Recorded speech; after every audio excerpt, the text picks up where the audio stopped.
The vast chamber of the Galactic Council hung in the silent void above Viridia Prime, a gas giant whose swirling violet storms cast eerie shadows across the dome's inner walls.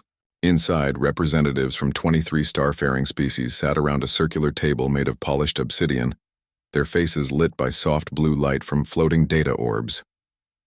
But one section of the table remained empty.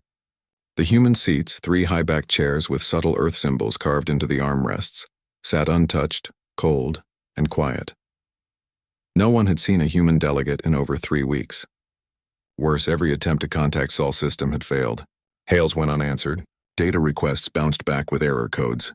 Even the routine status pings from human outposts along the Orion trade corridor had stopped. It was as if the entire human civilization had vanished overnight, leaving behind only silence. Counselor Vex of the Qatari Syndicate shifted uncomfortably in his segmented exoskeleton. His 4 eyes blinked in rapid succession, a sign of deep unease among his people. "This is unacceptable," he rasped, his voice like grinding stone. "We cannot run galactic affairs with a key member absent and unresponsive." Ambassador Lyra of the Zenthari Collective, her slender form wrapped in flowing silver robes, did not reply at once. She stared at the empty human console, her large, dark eyes unreadable. Unlike Vex, she had always respected humanity's quiet persistence. They were young, yes, barely 2 centuries into interstellar travel. But they had built fast, learned faster, and never once broke a treaty. Until now. "They have not declared war," Lyra finally said, her voice calm but edged with concern. "They have not sent threats. They have simply gone silent." "That is worse," muttered Groen, the bulky envoy from the Brack hegemony, his thick fingers drumming on the table. "Silence is the mask of preparation." In the observation gallery above, junior aides whispered among themselves. Some feared an invasion. Others wondered if a plague had struck Earth.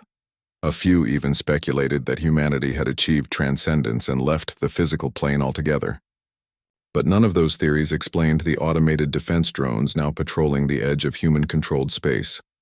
Drones that politely but firmly turned away all non-human vessels with the same message. "Unauthorized entry prohibited. Return to your jurisdiction."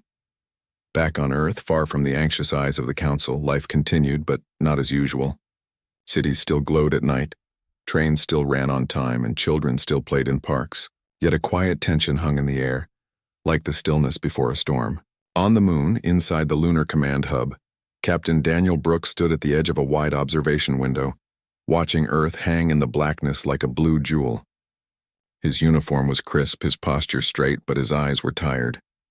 Beside him, Dr. Lena Ford adjusted her glasses and sipped lukewarm coffee from a paper cup. She was a xenolinguist by training, but for the past year she had been reassigned to strategic communications. "They're panicking," she said softly. "The Council just sent their 7th emergency query. They're using formal protocol now, begging really." Daniel didn't turn. "Good," Lena frowned. "You don't think this is too extreme? Cutting off everything? No trade, no data, no contact at all?" "We gave them 100 chances," Daniel replied.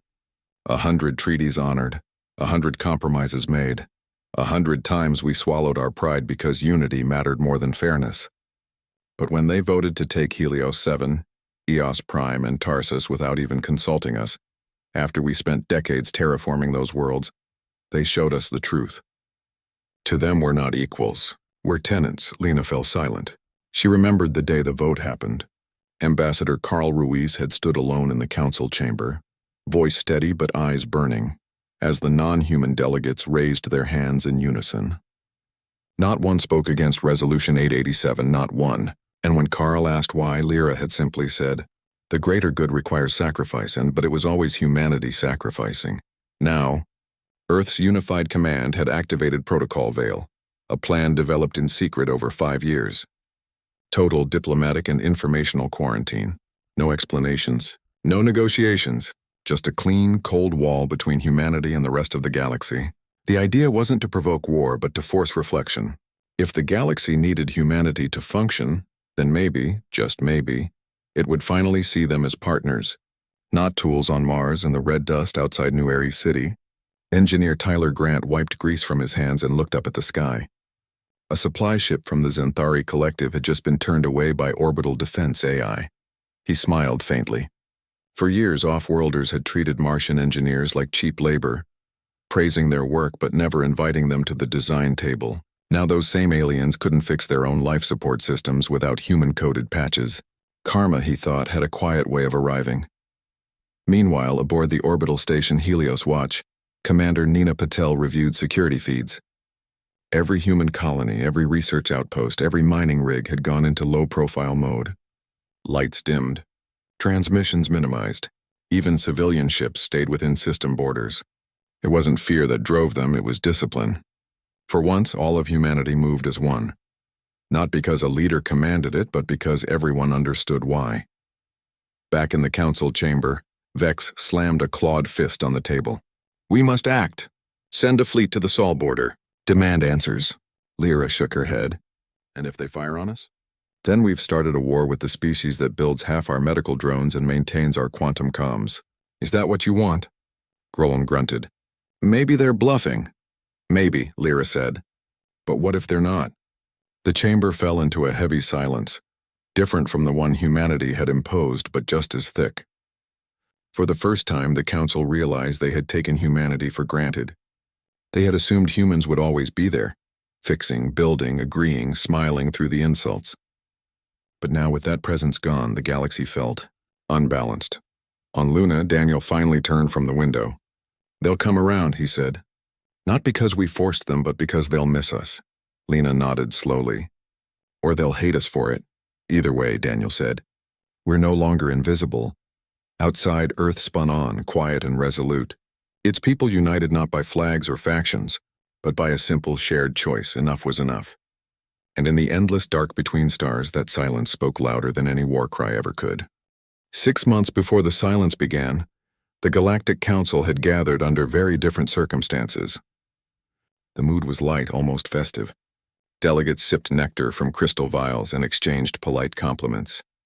At the center of it all stood Ambassador Carl Ruiz, a man in his late 50s with silver-streaked hair and calm eyes. He had represented Earth for 12 years, longer than any human before him. He knew the game, the quiet nods, the backroom promises, the careful dance of diplomacy. But that day, something felt wrong. The agenda listed resource allocation review, a routine item. But when Councillor Vex rose to speak, his tone was sharp. He unveiled Resolution 887, a proposal to reclassify 3 human-developed exoplanets, Helios 7, Eos Prime, and Tarsus, as galactic commons. On paper, it sounded fair. In truth, it meant stripping humanity of all rights to those worlds. The justification? Efficient management of rare quantum crystalline deposits vital to all member species. Carl's stomach dropped. Those planets weren't just rocks in space. Helios 7 had breathable air thanks to 50 years of atmospheric seeding. Eos Prime hosted the largest off-world university, where human and alien students studied side by side. Tarsus held the only stable wormhole relay outside council control, built and maintained by human engineers. And now, with a single vote, it would all be taken. Carl stood slowly. "This violates the Orion Accords," he said, his voice steady. "Article 12 clearly states that terraformed worlds remain under the jurisdiction of the species that invested in their development." Lyra of the Xanthari Collective gave him a pitying look. "Times change, Ambassador. The galaxy's needs outweigh historical claims." No one spoke in his defense. Not the Brock, not the Sylth, not even the usually sympathetic Virelians. One by one, the non-human delegates raised their hands. The vote passed unanimously. Carl's protest was logged as minor dissent and filed away. He returned to his quarters that night and stared at a photo on his desk. His granddaughter, Chloe, holding a model of the solar system she'd built in school. She had written on the back, "Grandpa, are we really alone out there?" He hadn't known how to answer then. Now he feared he did. What the council didn't know was that humanity had stopped trusting them long before that vote. Years earlier, after a near disaster on the mining moon of Keswick 9, Earth's intelligence network had begun quietly monitoring private council channels. At first, it was just precaution. But what they found chilled them to the bone. In encrypted chats, Qatari officials joked about monkey. Diplomats who still think treaties matter. Xanthari, Trade ministers referred to human colonies as convenient service hubs, and in a leaked memo from the BRAC High Command, Earth was labeled a useful but unstable variable, manageable only through controlled dependency. Worse still, 3 months after Resolution 887 passed, human surveillance picked up unusual activity near the Helios border. A joint Qatari-Zenthari fleet, 27 warships, was assembling under the guise of tactical exercises. Their flight paths, fuel loads, and weapon calibrations all pointed to one objective: disabling human relay stations and cutting off Sol system from the rest of the galaxy before humanity could react. That was the final straw. On Earth, in a secure bunker beneath the Rocky Mountains, the Unified Command convened an emergency session. Generals, scientists, diplomats, and elected leaders sat in a dimly lit room, faces grim. Admiral Frank Holt, a man with a weathered face and no patience for games, laid out the facts. They're not just taking our worlds. They're planning to isolate us, weaken us, and eventually absorb us piece by piece. Dr. Owen Price, head of the Horizon Initiative, leaned forward. We've been too kind, too eager to please. They see kindness as weakness. After hours of debate, a decision was made. Not war, not surrender, but withdrawal. Total, complete, and absolute withdrawal from the galactic stage. Protocol veil would be activated, all diplomatic ties severed, all data streams cut, all non-essential transmissions halted. Human ships would return to home space, colonies would go dark, and no explanation would be given. The reasoning was simple. If the galaxy only noticed humanity when it needed something, then humanity would stop being needed, until the galaxy learned to value them for who they were, not what they provided. The first sign of the change came quietly. Human freighters stopped docking at Zenthari ports. Medical shipments of nanoserum, used to treat the rare but deadly Varelian lung rot, ceased without warning. Qatari engineers trying to update their fleet's navigation systems found the human-maintained software suddenly locked, with no backdoor access. At first, the Council assumed it was a glitch. Then a protest. Then a bluff. They sent messages, demands, ultimatums. All went unanswered. On Mars, engineer Tyler Grant worked double shifts in the underground fusion labs. His team was rerouting power grids to run independently of the old Council-linked networks. We built half their infrastructure, he told his crew one night, wiping sweat from his brow. Now they'll learn how to fix it themselves. In orbit around Jupiter, Commander Nina Patel oversaw the quiet repositioning of defense satellites. Each one was upgraded with new AI protocols that recognized non-human signatures and denied access without human authorization. No more free rides, she muttered as she approved the final sequence. Back on Earth, schools held special assemblies, not to scare children but to explain. Teachers told students that humanity was taking a step back, not out of fear but out of respect for itself. We gave a lot, said one teacher in Chicago, standing before a classroom of wide-eyed kids. Now we're asking for fairness in return. Chloe Martinez, Carl Ruiz's granddaughter, listened carefully. That night she drew a new star chart, one that included only human worlds connected by lines of silver ink. At the bottom she wrote, "We share when we're respected." Meanwhile on the moon, Daniel Brooks and Lena Ford reviewed the final checklist for Protocol Veil. All embassies closed. All cultural exchange programs suspended. All joint research terminated. The last thing to go was the open comms channel, the one that had linked Earth to the Council for over a century. Lena hesitated before pressing the button. "You sure about this?" she asked. Daniel nodded. They had their chance, she pressed it. The screen went dark. From that moment on, humanity vanished from the galactic conversation. No anger, no drama. Just silence, and in that silence something new began to grow. Not fear, not hatred, but self-respect. For the first time in generations, humanity was no longer playing by someone else's rules. They were writing their own. The galaxy would notice soon enough. And when it did, it would find a species that had stopped asking for a seat at the table and started building its own. Panic spread through the Galactic Council like a virus.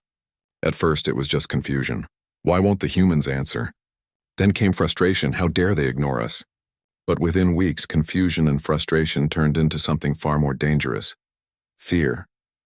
Because the galaxy, it turned out, could not function without humanity. It started small. A hospital on the Xanthari moon of Lysara reported that its life support units had frozen.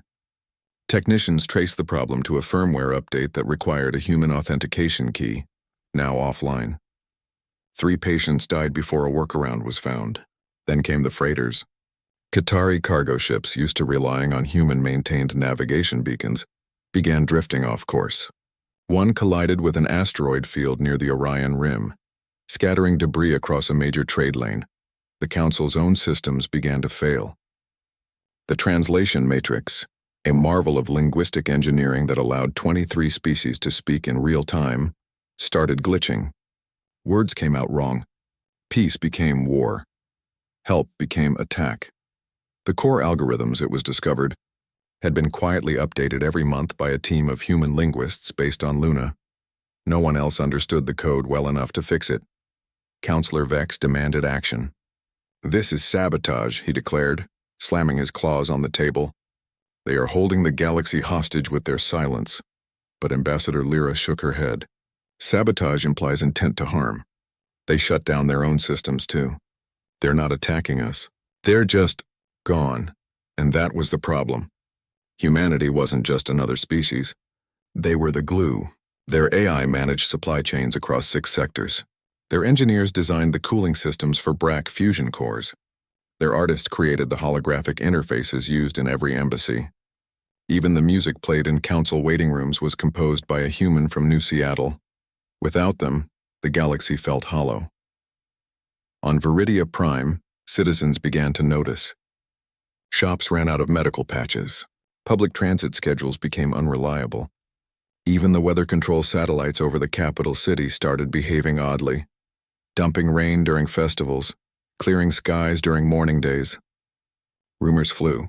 Some said humanity had been wiped out by a secret plague. Others claimed they'd discovered a new dimension and left everyone behind. But the truth, slowly dawning on more and more people, was simpler and more unsettling. Humanity had chosen to walk away. Protests erupted outside the council dome. Xanthari students held signs that read, "We took them for granted." Qatari merchants chanted, "Bring back the engineers." Even BRAC laborers, known for their stoicism, gathered in silence, holding tools made with human alloys they could no longer replace. The council tried to downplay the crisis. Official statements called the situation temporary and manageable. But behind closed doors, emergency meetings ran late into the night. Who could rebuild the quantum routers? Who understood the biofilters and the water recyclers? The answer again and again was the same. Humans. Desperate, the council turned to the only human still within reach, Eli Dawson. A retired historian in his 60s, Eli had lived on Viridia Prime for 20 years, teaching interspecies history at the Galactic University. He wasn't part of the government. He hadn't spoken to Earth in months. But he was all they had. They summoned him to the council chamber. He arrived in simple clothes, carrying a worn satchel and a thermos of tea. He looked tired but calm. "Can you contact them?" Lyra asked gently. Eli shook his head. "I don't have clearance. Protocol Veil cut all civilian links too." "Then persuade them," Vex growled. "Tell them the galaxy is falling apart." Eli sipped his tea. "You think they don't know?" "They built half the systems failing right now. They know exactly what's happening." "Then why won't they help?" Groln demanded. Eli looked around the room at the polished floors, the glowing orbs, the seats once filled by his people. "Because you never saw them as equals. You saw them as useful. And when something's only useful, you don't miss the person. You miss the service." Silence filled the chamber. Later, alone in his small apartment, Eli stared at an old photo on his desk. It showed him and his students, human and alien, laughing after a field trip to the ruins of old Mars. Back then, the future had felt bright. Now it felt broken. On Earth, life continued in quiet rhythm. Power grids hummed. Trains ran. Children went to school. But everyone knew the galaxy was watching. Everyone knew the weight of their silence. In a workshop in Denver, engineer Jake Morrison tested a new atmospheric processor, one designed without a single piece of council-approved tech. "We don't need their parts," he told his team. "We never did." On the moon, Daniel Brooks reviewed reports from the outer colonies. All secure, all self-sufficient. All silent, Lena Ford joined him at the window. They're hurting out there. They chose this, Daniel said. Not us. Back in the council chamber, Lyra proposed a new idea. What if we admit we were wrong?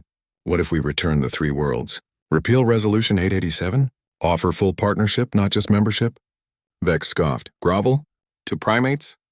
But others were listening. The Sylph envoy nodded slowly. The Varelian delegate whispered, Perhaps humility is the price of survival. Still, no one moved.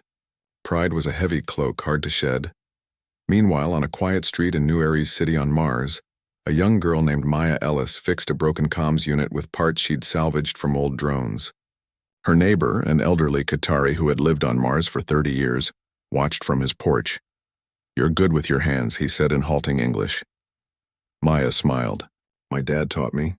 He used to say, if you build it right, it lasts forever. The Qatari sighed. I miss your dad. He fixed my heater every winter. He's still here, Maya said. We all are. We just stopped giving things away for free. The old alien nodded. He understood. And across the galaxy, more and more beings began to understand too. Humanity hadn't disappeared. They had simply stopped pretending. And in that truth, the first seeds of real change began to sprout. Not through force, not through fear, but through the quiet power of absence. Months passed. The silence from humanity did not break. It deepened like a river carving stone. At first the galaxy had panicked. Then it had pleaded. Now it waited. And in that waiting, something unexpected happened. People began to listen. The first sign came not from governments or generals, but from children. On the Zenthari world of Lysara, a school teacher played an old recording in class, a human folk song about stars and home. The students, used to synthetic melodies and algorithm-composed anthems, sat in stunned quiet. One girl raised her hand and asked, why did they stop sharing their music? The question spread. Soon, students across the galaxy were digging through public archives, watching old human films, reading translated poetry. They learned about human history, the wars, the mistakes, the long climb out of darkness. They saw how humanity had rebuilt after near extinction, how they had reached for the stars not to conquer but to connect. And they began to wonder, what if the humans were right to walk away? Back on Earth, no one knew about this quiet shift. Life continued in steady rhythm. Cities thrived. Farms bloomed under artificial suns.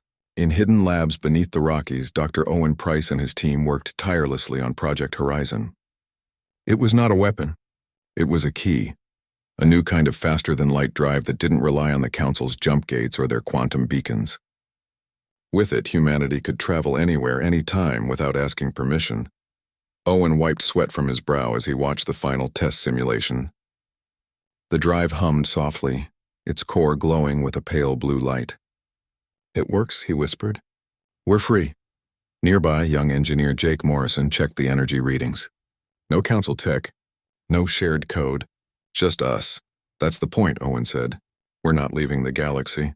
We're just refusing to need it. On the moon, Admiral Frank Holt reviewed fleet readiness reports.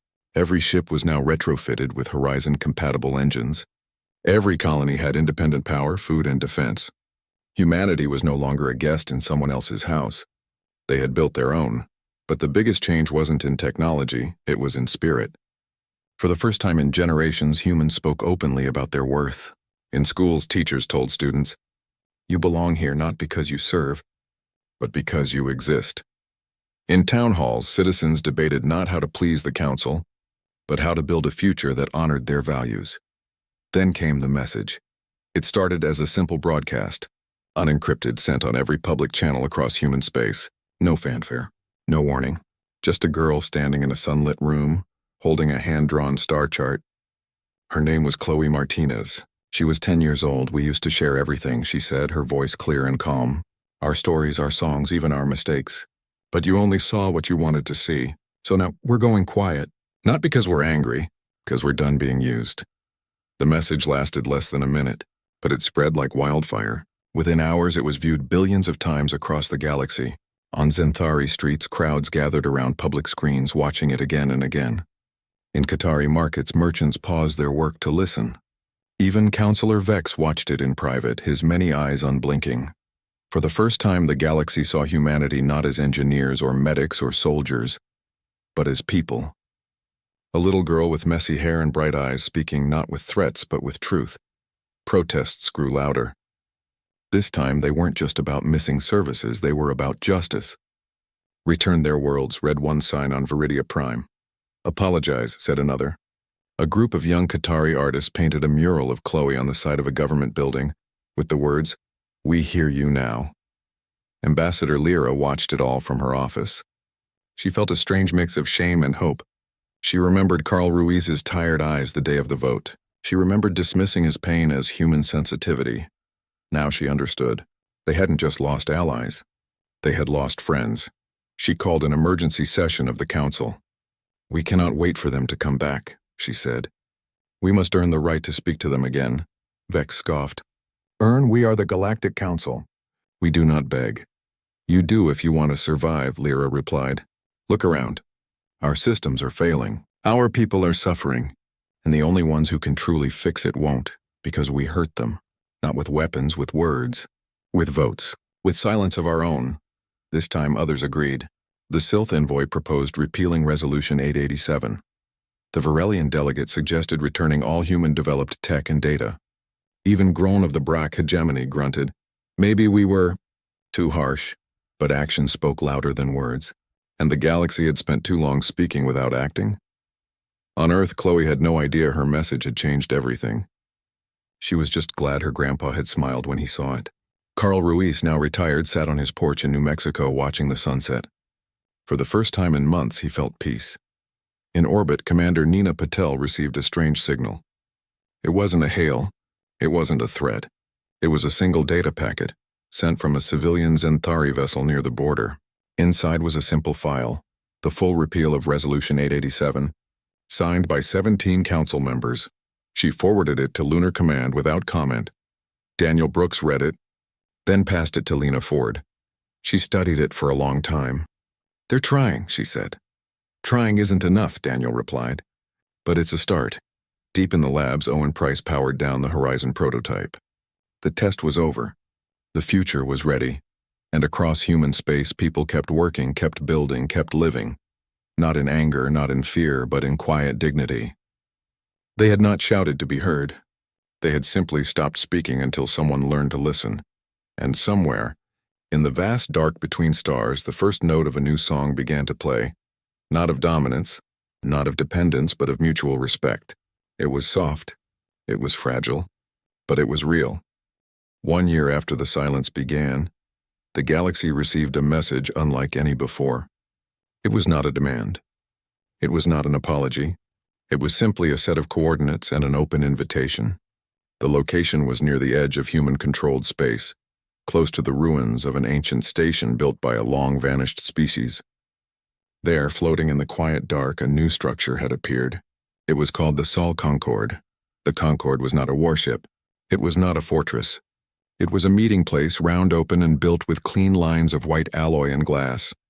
Its design was unmistakably human, but its layout welcomed all. Inside, there were no raised platforms, no head tables, no symbols of rank. Just circular rooms with equal seating, soft lighting, and views of the stars. At its heart was a charter etched into a wall of polished stone, all voices equal, all choices respected. The council debated for days. Some called it a trap. Others called it a test. But Ambassador Lyra did not wait. She boarded a small civilian vessel, left her guards behind, and flew alone to the coordinates. When she arrived, she found no soldiers, no scanners, no demands. A young man in a simple gray uniform met her at the airlock. His name was Jake Morrison. He offered her tea and a warm smile. "We weren't sure anyone would come," he said. "I had to," Lyra replied. "We've been wrong." "For a long time," Jake nodded. "We know. But that's not why we built this. Then why? To see if you're ready to try again. Not as rulers and subjects, not as users and tools, just neighbors." Lyra looked around the calm, quiet space. No alarms, no tension, just peace. She felt tears in her eyes, not of shame, but of hope. Word spread quickly. Within weeks, others came, not as official envoys, but as individuals. A Qatari engineer who had once worked with humans on Mars. A Brack medic who missed the human-designed healing gels. a young silk artist who wanted to learn human brush painting. Each was met with the same kindness. No grudges, no lectures, just open hands. The council watched, stunned. They had expected demands, reparations, maybe even revenge. Instead, humanity offered a table. Back on Earth, people followed the arrivals with quiet interest. In Chicago, students watched live feeds of the Concord's first cultural exchange. A Zenthari musician playing a flute-like instrument, while a human pianist joined in. In New Erie City, engineers shared schematics for water purifiers with visiting Qatari technicians. Not as secrets, but as gifts. Captain Daniel Brooks stood once more at the Lunar Command window. Lena Ford joined him, holding 2 cups of coffee. "They're learning," she said. "Slowly," Daniel replied, "but they're trying." On the Concord, Lyra sat with Jake in a sunlit lounge. "Why now?" she asked. "Why not wait longer? Or never come back?"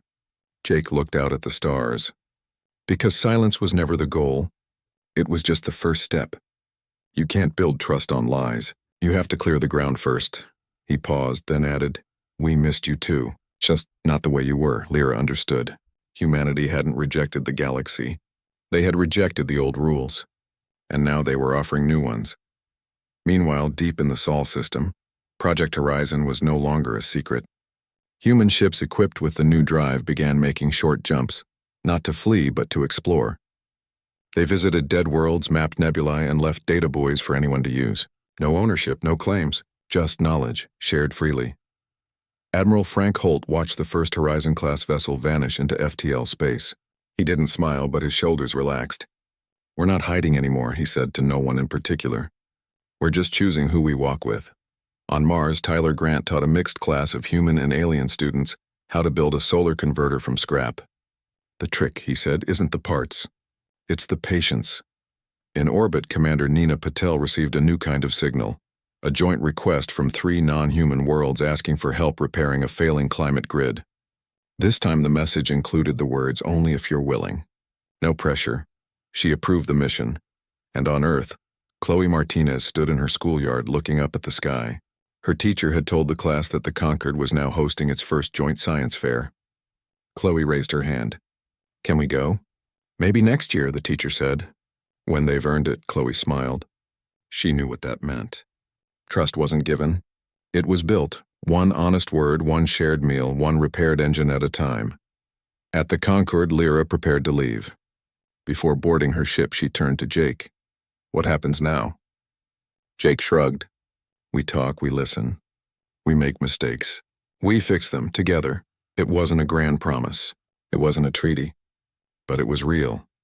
As her ship lifted off, she looked back at the Concord, small against the stars but glowing with light. For the first time in centuries, the galaxy felt like it might become a home for everyone, not just the powerful. And far away, on a quiet porch in New Mexico, Carl Ruiz watched the evening sky. A single star blinked brighter than the rest. He smiled. "Welcome back," he whispered. The silence was over. Not with a bang, not with a speech, but with a question asked in kindness. "So, where do we go from here?"